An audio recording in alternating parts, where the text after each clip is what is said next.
What does it mean in Ecclesiastes 9:5 that says, "For the living know they will die, but the dead do not know anything, nor have they any longer a reward, for the memory of them is forgotten"? That's found in Ecclesiastes chapter 9, verse 5. So Ben, what does that mean? What does Ecclesiastes 9:5 mean?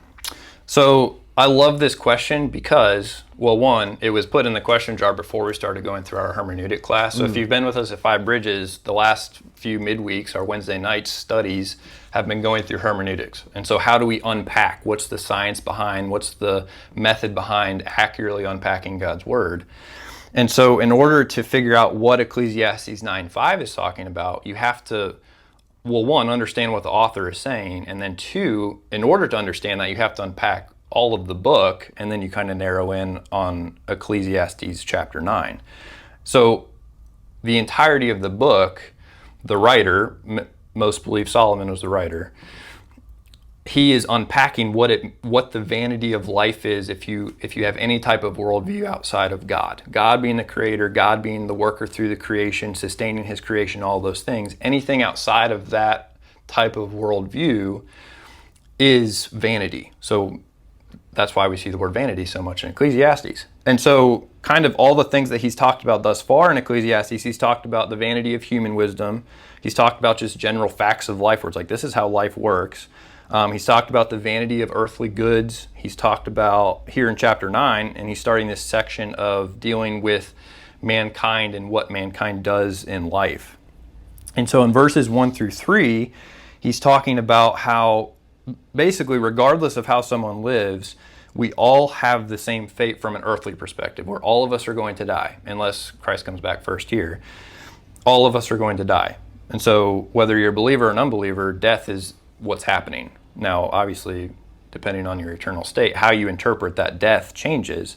But that's basically all the writer is saying in 1 through 3 of we all have that same fate from an earthly perspective. We all die.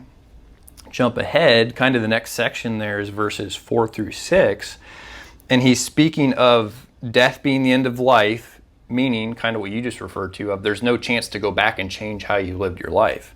So that's that next section of 4 through 6. So now zeroing in on verse 5, a person alive knows death is coming. Because what does verse 5 say? For the living know they will die.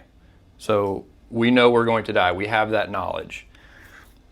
But the dead do not know anything. He's not saying that the dead, there's nothing after death. Because that's what, when you read this verse in isolation, you say, oh, well, this just means that it doesn't matter how I live, because once we die, there's no knowledge past that, nothing That's matters. annihilationism, which is... Right. Yeah.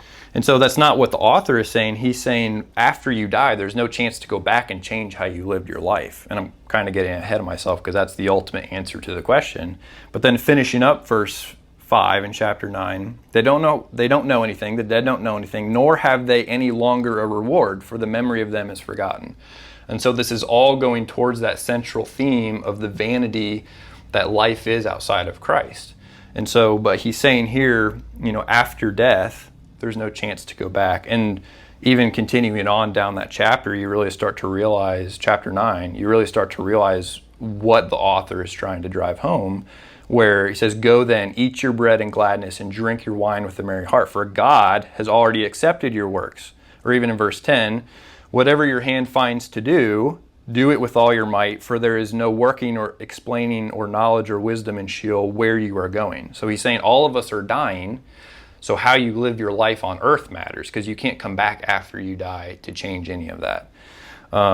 And so he's really just saying, live your life for God's glory while you're here, because this is your one chance to do that from an earthly perspective or from a human standpoint. Yeah, that's good. Nothing to add on that.